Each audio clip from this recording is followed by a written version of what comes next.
So yesterday we discussed about asymptotic notation.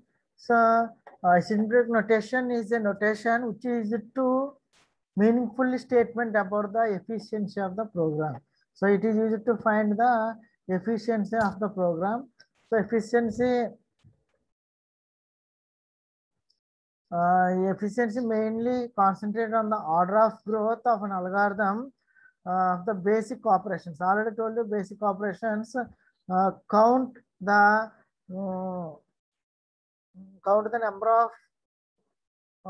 number of steps include for the algorithm efficiency. Okay.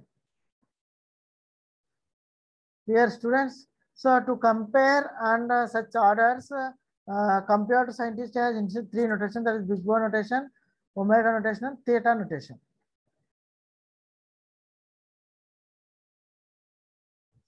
See, I already told you this is the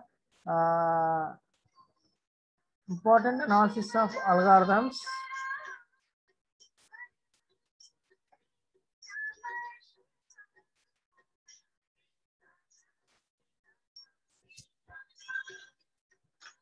That is all the important analysis of algorithms.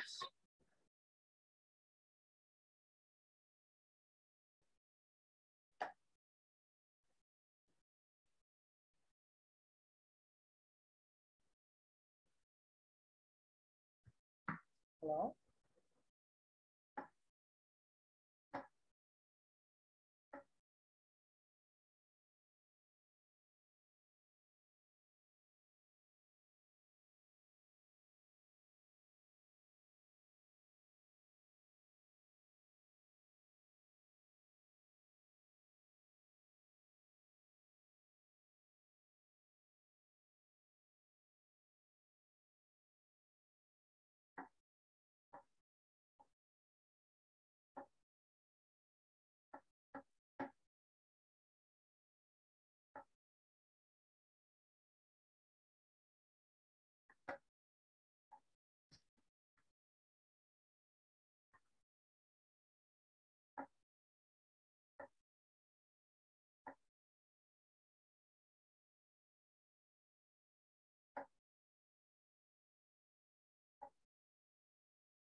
So these are the some of the approximate functions of analysis of algorithm.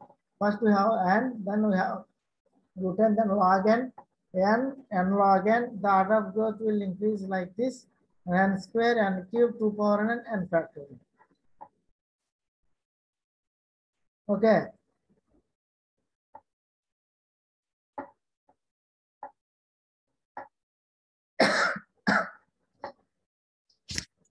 Okay, students.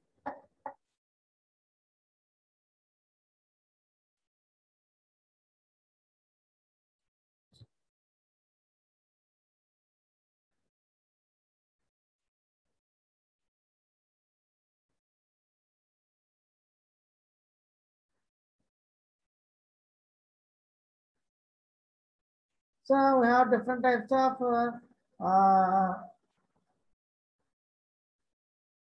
efficiencies are there. One is the worst case and another one is best case. And next one is average case efficiency.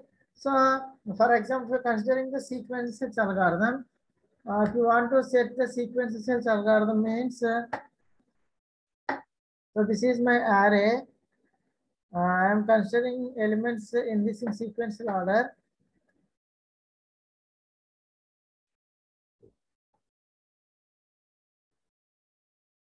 So I want to set the element 6. I want to set the element 3. So that element is found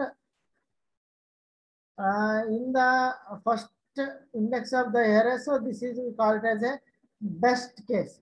So first here, this is the algorithm. We already know that this is, we are just setting the elements from 0 to so on, and it starts from index 0. If the element is matched with the key is, my key is 3. If a of I not equal to 2, do I equal to I plus 1, else I less than return. Okay, this is the algorithm. We already know about the sequential set. Okay, so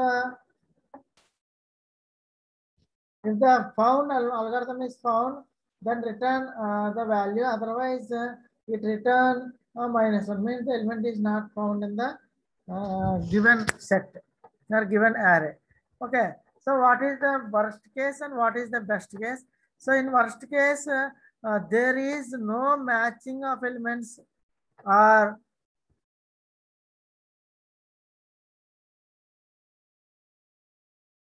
okay, there is no, here there is no matching of element in the given array, or the matching element can found at last on the list. So either last on the list matching found, or there are no element in the given array. So that we call it as the worst case. Okay. That is the worst case here.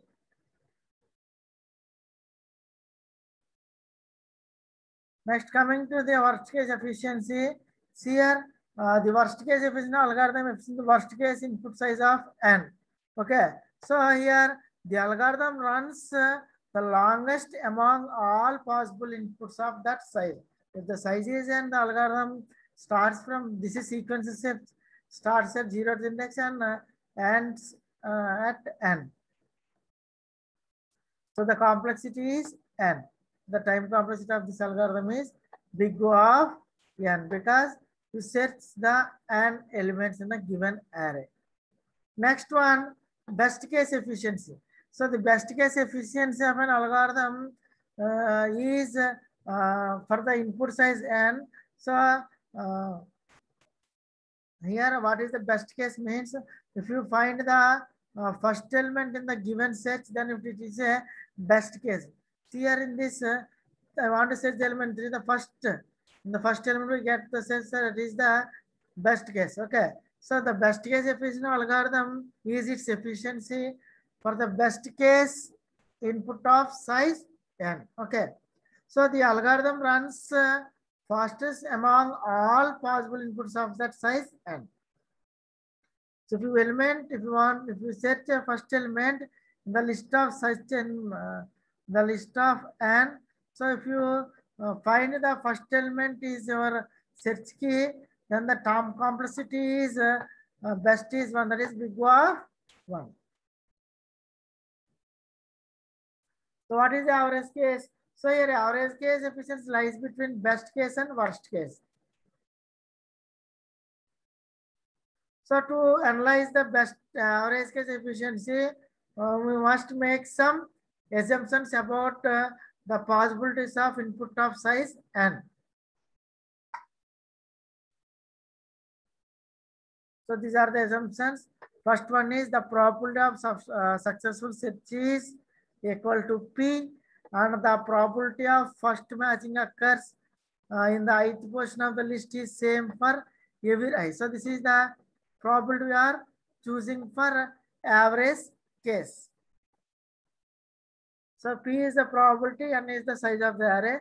So in one I is means I means here at ith position you have to find the at ith position you have to find the matching.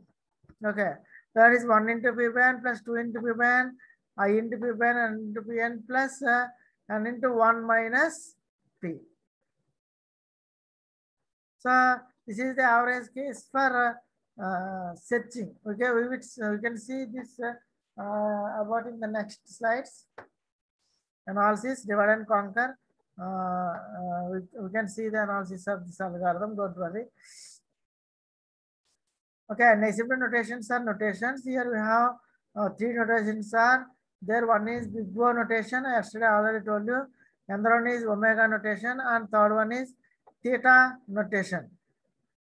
So let T of n, G of n can be any non-negative functions defined on set of natural numbers. So the algorithm running time is usually indicated by the basic operation count, that is C of n and G of n. Okay, so see big O notation here. For example, if n belongs to big O of n square, then 100 of n plus 5 belongs to big O of n square, and 1 by 2 of n into n minus 1 also belongs to n square. So here highest power is big O of n square. Okay, so see one by one you can understand. Okay, see here big O notation. A function T of n is said to be big O of G of n.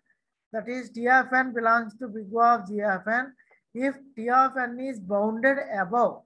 So see here in the diagram, this is T of n and this is G of n. This is the upper bound we see here.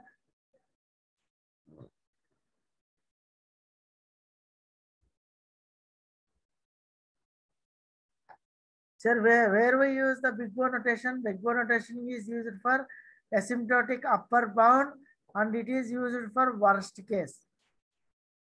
For worst case, you are using big O notation.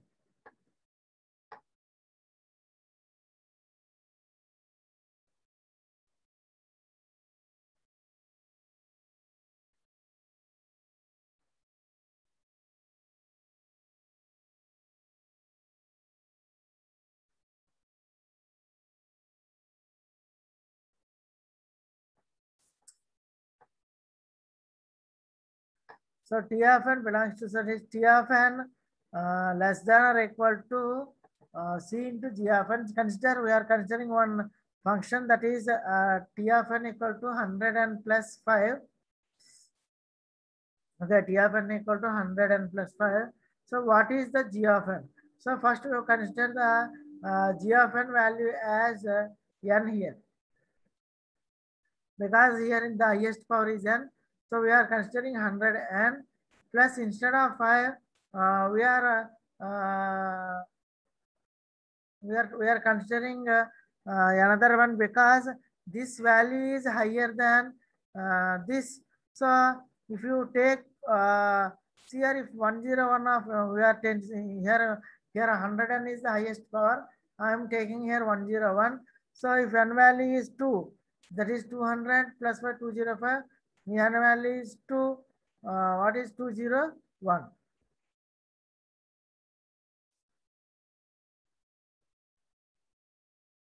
So for also what we have to do is here we have to considering the different values for extending the for identifying when the g of function will upper bound.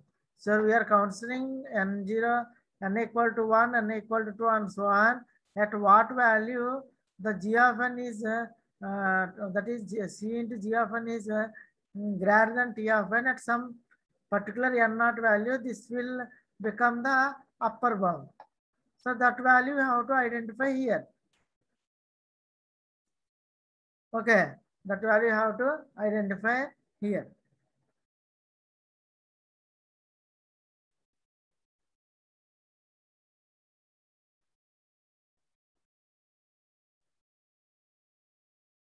Here if you are considering n equal to 1, so this value is highest, and n equal to 2, this value is highest. When n greater than or equal to 5, this value is highest. That's why we are considering here n greater than or equal to 5. So this is constant C value, that is C into G of n, our formula. C is 101 and n greater than n square means here n greater than or equal to 5. So n naught is 5 here. Okay, clear students, or any doubt?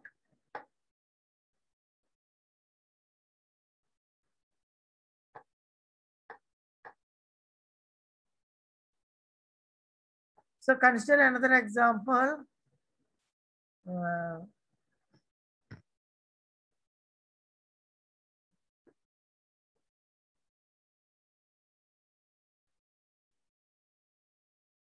Here just for assumptions here, we are considering 100 plus 51, that is 1051. Whenever the n value is greater than 5, that it will, so here it will take, so here another assumption, here we get to see here n value is 1, n greater than or equal to 1, here 1, 105.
If you have any problem, ping a message.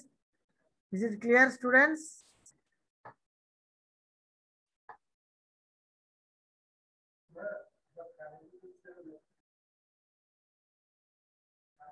So big O notation equal to T of n belongs to and omega of G of n. When T of n less than or T of n greater than or equal to C into G n. So this function is now the lower one that is used for best case.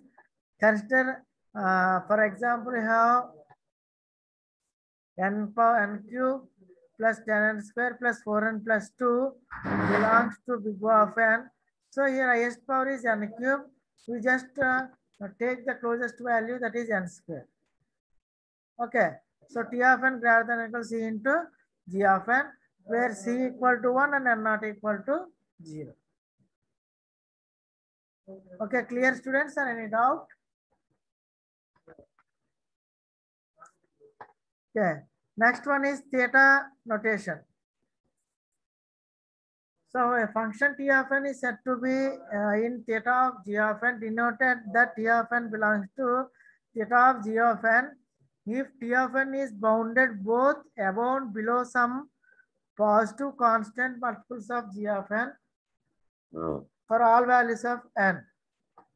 So here there exist two constants, C1 and C2, and some non-negative integer n0. So C2 of G of n less than or equal to T of n less than or equal to C1 of G of n for all n greater than or equal to n0. So this function we call it as a tight bound, and this is used for average case. This one is used for average case. So here C1 of G1 is upper bound, C2 of G is lower bound. This is the function. So what is the formula here? C2 of G of n less than or equal to T of n less than or equal to C1 of G of n. So this is the formula. Consider for proving, we are considering this one. 1 by 2 n of n minus 1 belongs to theta of n square. For that, we have to prove the right values for the upper bound.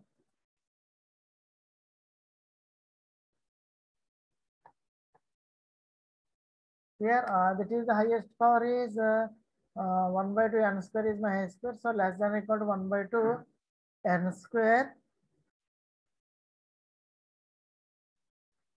Okay.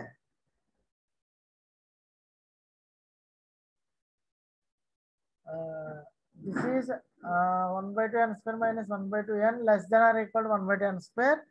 Here 1 by 2 n square minus 1 by 2 greater than or equal to 1 by 2 n square for all n greater than or equal to 2.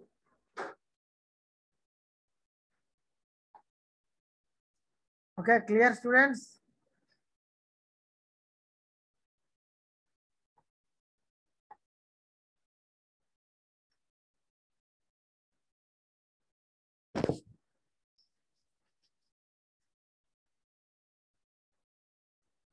So for clear or any doubt, just see for upper bound, that function is less than or equal to 1 by 2 n square and greater than or equal to 1 by 2 n square.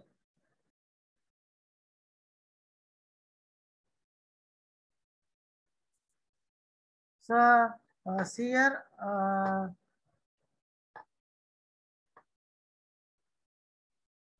so here greater than or equal to 1 by 4 n square. So what are the C2 values? C2 is 1 by 4 and C1 value is 1 by 2. So this is the function we get here. And n value is greater than or equal to 2. Okay, n value is greater than or equal to 2.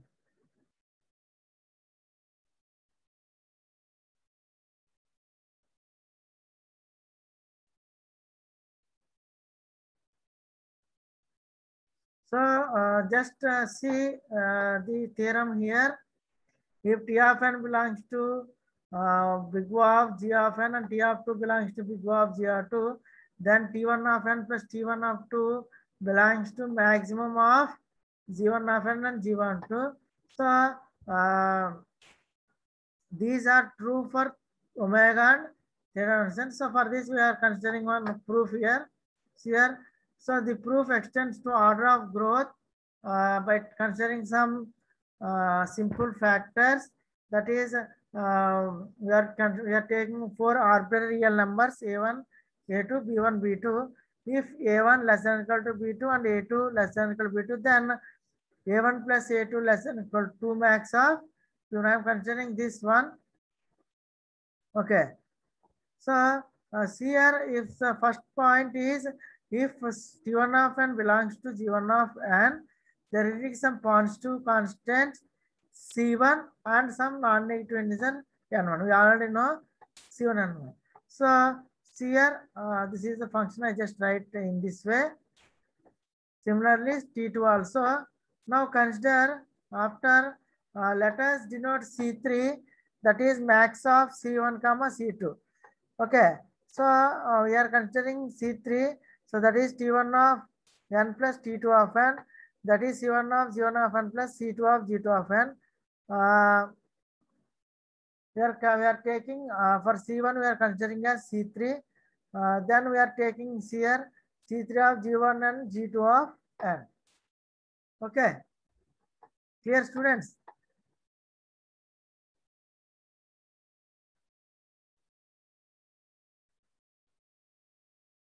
So these are the rules you already know.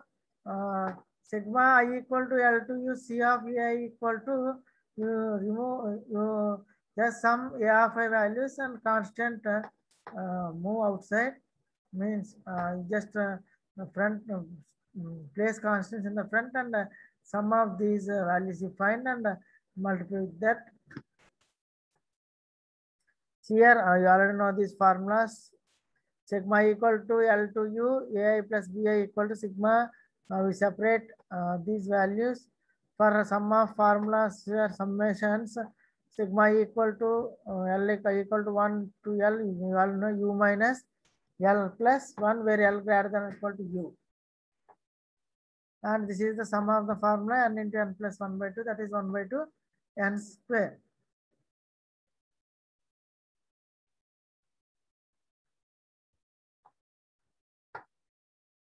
Okay, clear students?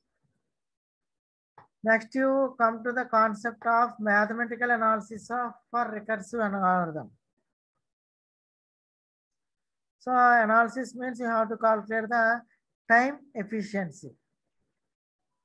The first, already told you, first you have to decide on a parameters indicating input size. First you have to identify the input size. Then identify the basic operation for that. Okay. Then third one, check whether the number of times the basic operation is executed.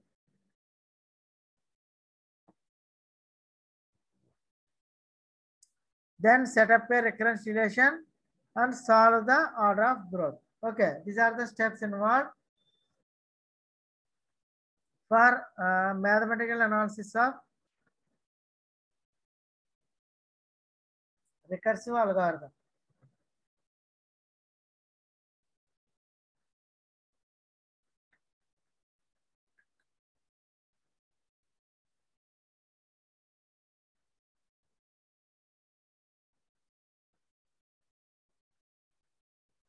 Okay, these are steps here.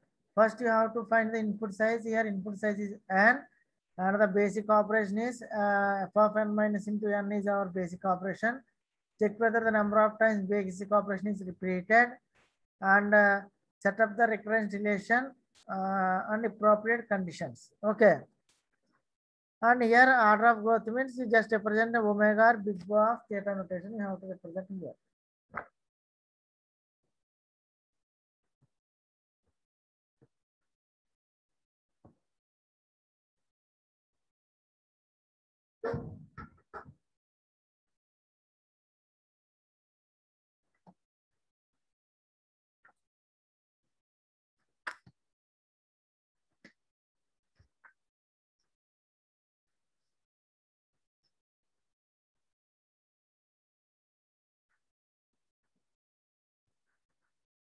Okay.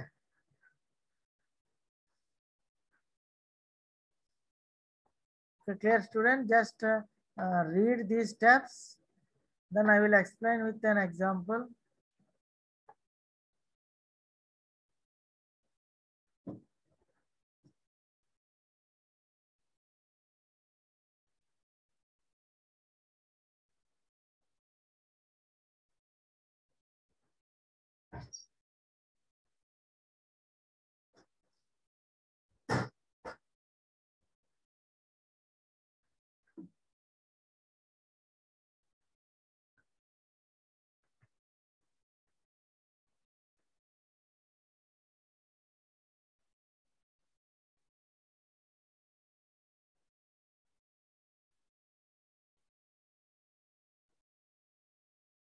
Okay.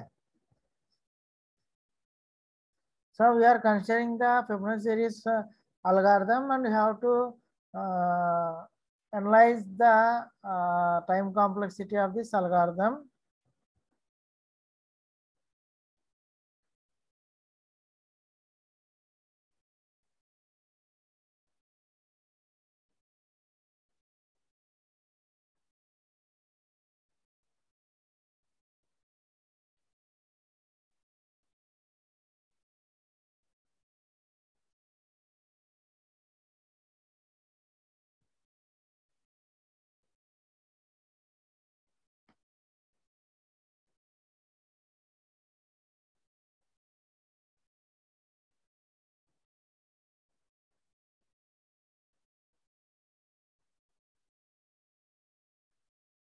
Okay, see, this is the algorithm here.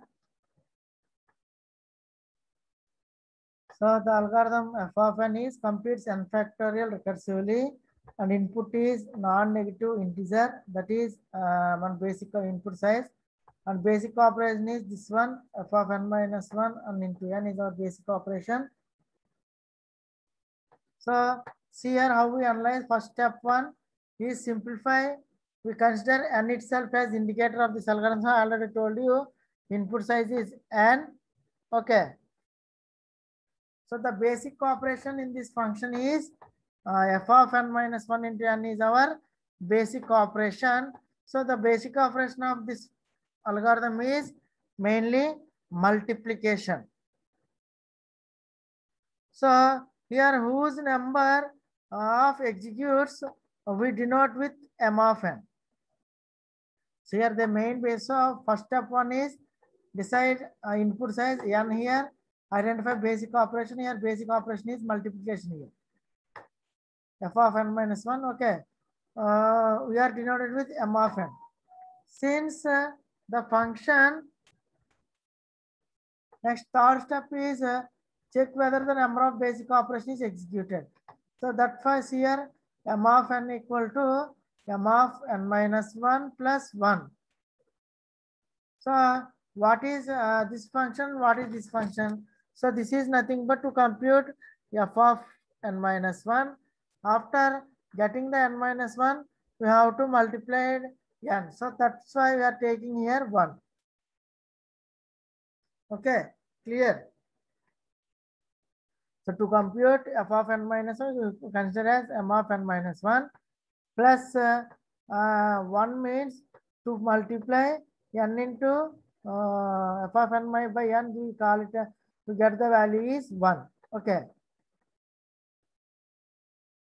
So here I write here, if m of n multiplication is spent to compute f of n minus 1, and one more multiplication is needed to multiply the result by n. After considering the value, you can multiply it with n. So we need one more multiplication. So that's why we are considering m of n minus 1 plus 1. Okay. So the recursive relation means here we have to find the value of m of n. So this equation defines m of n not explicitly that is a function of n, but implicitly as a function of itself valued at another point. So recurrence relations here given as we have to solve the recurrence relation for this problem, that is m of n equal to m of n minus 1 plus 1 to find the expressity for m of n in terms of n. We already know if n equal to 0, return 1. Okay, that is we can consider as m of 0 equal to 0. That is no multiplication when n equal to 0. Or you can stop when n equal to 0. Here, if m of 0 means you can stop here, and that indicates that no multiplication occur. So now we consider the recurrence relation. That is m of n equal to m of n minus 1 plus 1. M of n minus 1 is for f of n minus 1 for recurrence calling. plus 1 multiplication is needed, and that is n into f of n minus 1. That's why plus 1 I am considering here. So by considering a backtracking means you have just place instead of n, you substitute n minus 1 value. Instead of n, you substitute n minus 1.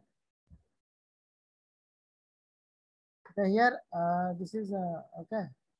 Here we just substitute n equal to n minus 1. That is our recurrence relation. So what value you get? That is m of n minus 2 plus 1. Okay, that is m minus 2. Just this value placed here, m of n minus 1 place. So that is substitute here, m of n minus 1 value is m of n minus 2 plus 1. That is m of n minus 2 plus 1. Then substitute m of n minus 2 in equation 1. This is our equation 1. So that is m of n minus 3 plus 1. So just place m minus 3 value here. Then we get the value is this one.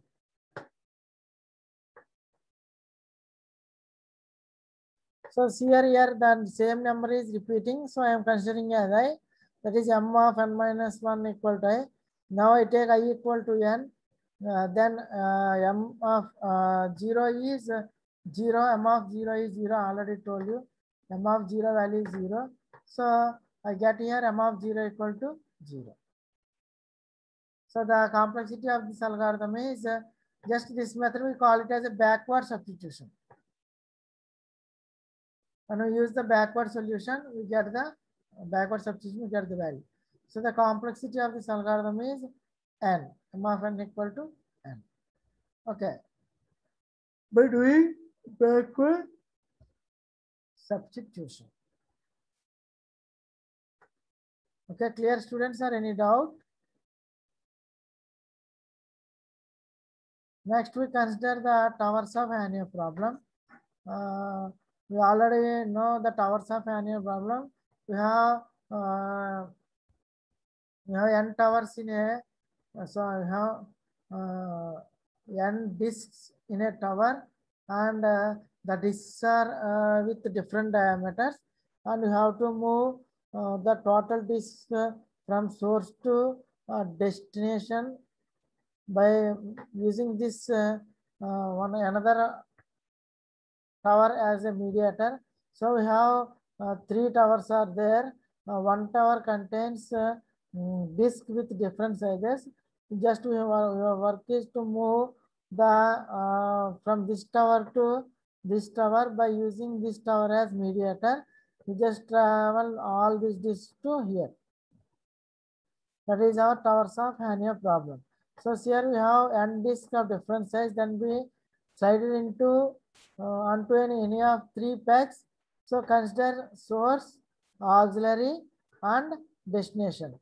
So all the discs on the first peg in order of size, then here there is a condition is that the largest on the bottom and the smallest on the top. Okay, just place the largest on the bottom and the smallest disc on the top. So the goal is to move all the discs to third peg using the second one, that is auxiliary. As an auxiliary, we move to the destination. So source, destination, auxiliary, by using it as mediator and transfer these discs to these discs. Okay.